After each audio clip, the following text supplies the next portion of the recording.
Gavin Newsom and Karen Bass have already proven their incompetence and poor leadership during the Los Angeles wildfires. Now, as we experience rampant lawlessness and civil unrest, it's never been more. What I saw, what it looked to me like he was negotiating with a deaf prostitute. Picture this. Mel Gibson walks in like he's ready for another Mad Max movie, this time called Governor Edition. Behind him comes Tyrus, looking like he just slammed someone straight through a wrestling ring. And poor Gavin Newsom? He suddenly becomes the main dish at a roast he never asked for. These two don't just talk about him. They send him a shiny breakup letter full of jokes and anger. Get ready, because this isn't your usual political talk. It's like Hollywood drama mixed with a real-world reality check, and it's about to explode. Turmoil. And I asked my fellow Angelinos, why are Gavin Newsom and Karen Bass still in office?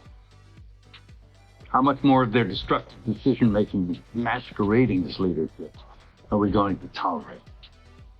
It's time to take back our community and our state and put the power and the privilege in the hands of competent leaders whose goal is to protect us and the way of life this nation was. Before we go deeper, hit that like button and subscribe.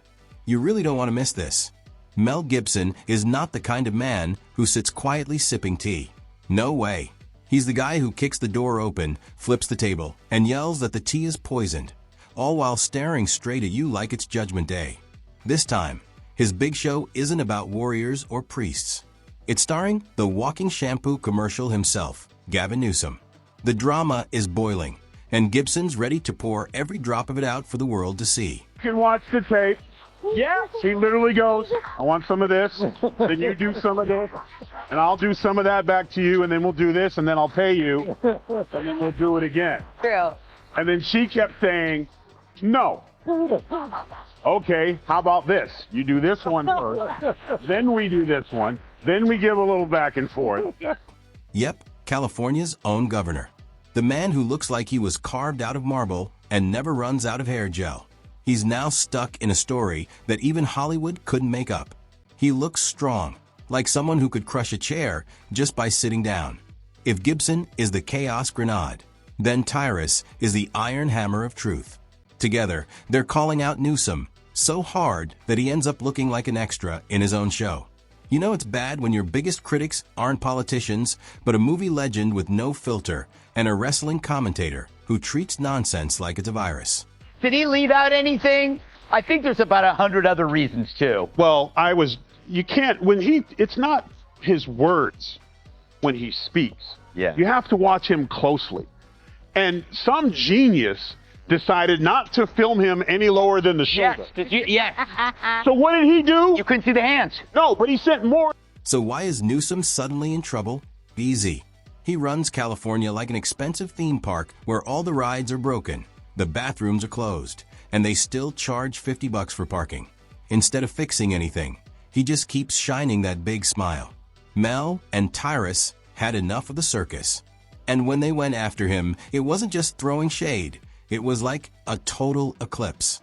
The spotlight's on, and it's hotter than ever. Governor Gavin Newsom and LA Mayor Karen Bass, well, they were also suggesting that LA was under control. They had it covered while, of course, LA was essentially burning. And they've been blaming Donald Trump for all the chaos in LA, while Gavin Newsom has been trying to emerge as the strong leader of the Democrats to the eyes off the presidency in 3 years' time. But actor Mel Gibson has spoken out, blasting the governor and the mayor, rightfully so, for their disastrous leadership. Mel Gibson's point is crystal clear.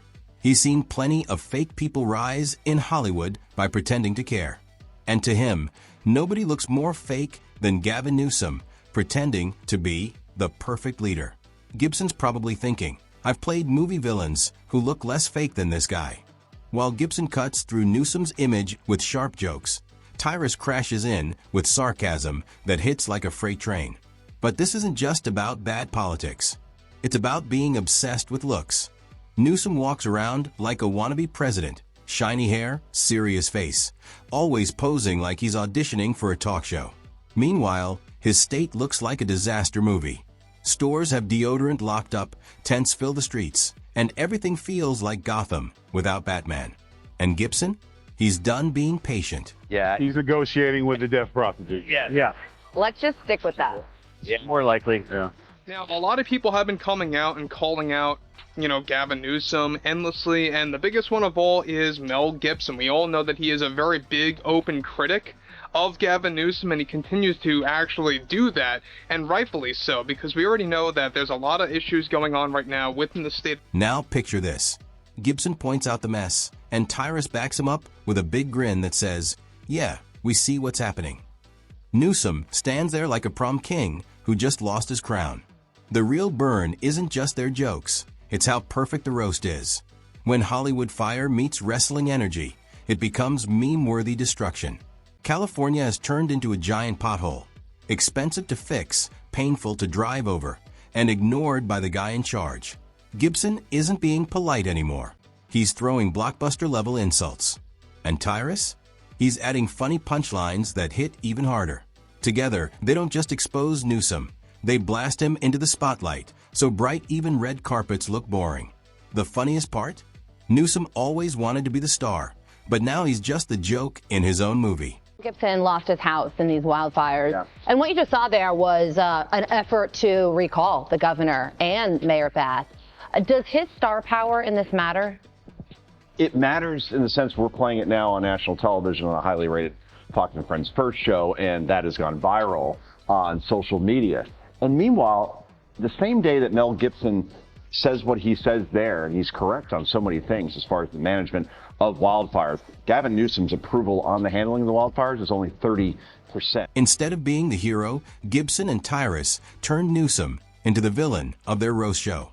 But not a cool villain, more like the bad guy from Scooby-Doo who gets unmasked at the end. It's rough. Newsom thought he was trying out for president, but instead, he became the comedy act. He's great at pretending everything's fine while his state falls apart. He walks through chaos like the star of a Netflix drama no one asked for. All hair and no problem solving.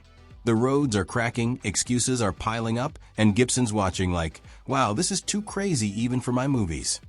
Then Tyrus steps in, throwing verbal punches and calling it exactly what it is, a disaster held together by hair gel.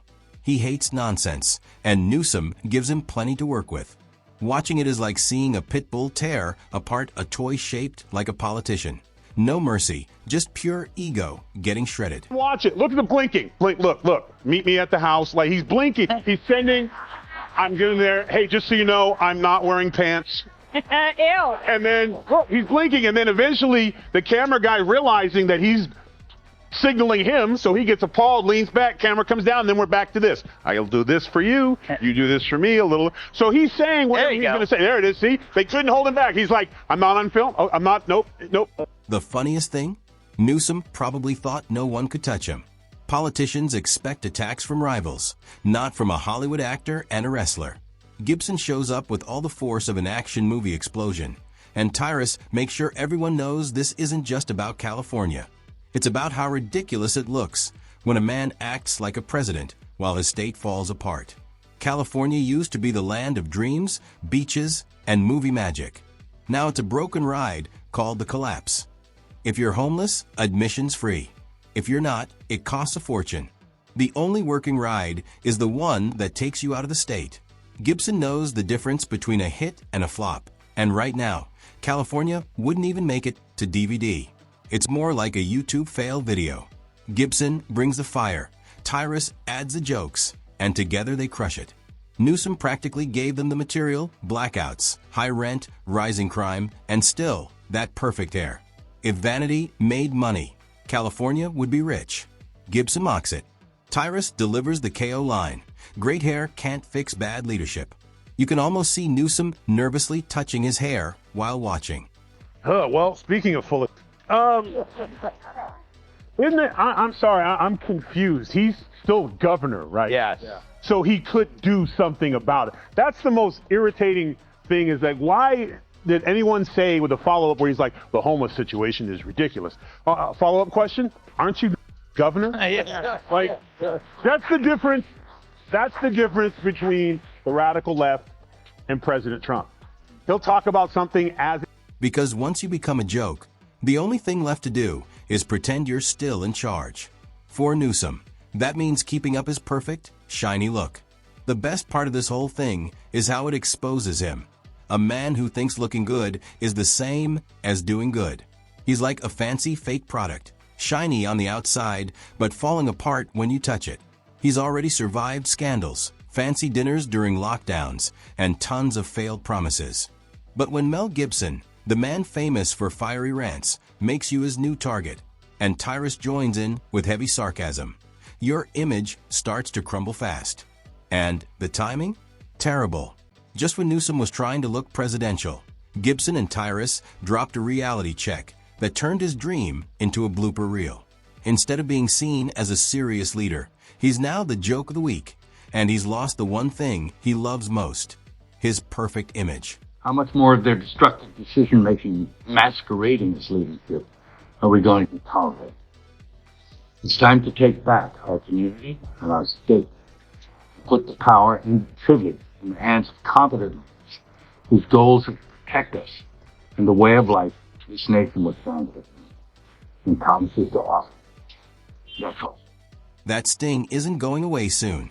Gibson and Tyrus didn't just roast him for fun. They created a masterclass in destroying fake images. They showed you don't need boring debates to tell the truth. Just humor, guts, and a few sharp lines. The emperor isn't just missing clothes. He's covered in hair gel and fake confidence. Now everyone sees it. Gibson knows when someone's reading a script, and he can tell Newsom's lines were written by PR people trying too hard. His speeches sound like bad acting, not leadership. Even cheap action movies have more heart. Tyrus laughs at the idea of President Newsom like it's a bad comedy show. He doesn't just make fun of it, he crushes it with style. She's playing with us. Meet me at my house. You get mine. I get yours. It'll work out. Paul, are they capable of soul searching? It feels like the party itself has no soul. Yeah, I know, they have no soul. You know, it's a really interesting statement. If you just kind of, you can break it in two. He spends the whole first part of that saying, we lost because this. Essentially what he says is, folks, we were on the wrong side of every issue. Tyrus says letting Newsom run the country is like giving a space shuttle to the guy who crashed a golf cart. It might be funny for a minute, but after that, everyone's just waiting for disaster. His track record? A highlight reel of California's worst moments, homelessness, crime, and excuses. And his big defense? That perfect smile. Instead of fixing things, he just doubles down on looking good. It's like a kid trying to pass a test by adding glitter to their name. Gibson sees right through it, tearing it apart with the energy of a man who's fought movie wars. Tyrus keeps it real, calling it what it is, a bad performance that wouldn't even win on America's Got Talent. Imagine a presidential debate, real leaders on one side, and Newsom practicing his smirk under the lights. Gibson would call it bad casting, and Tyrus would call it pure comedy. The timing couldn't be worse for Newsom. He's out shaking hands, taking photos, pretending he's ready for the White House, while Gibson and Tyrus are dropping knockout after knockout. It's comedy gold for them and a total nightmare for him. And the best part? No matter what he does, respond or stay quiet, he still loses. Gibson and Tyrus have him locked in a comedy chokehold, and the harder he tries to escape, the funnier it gets.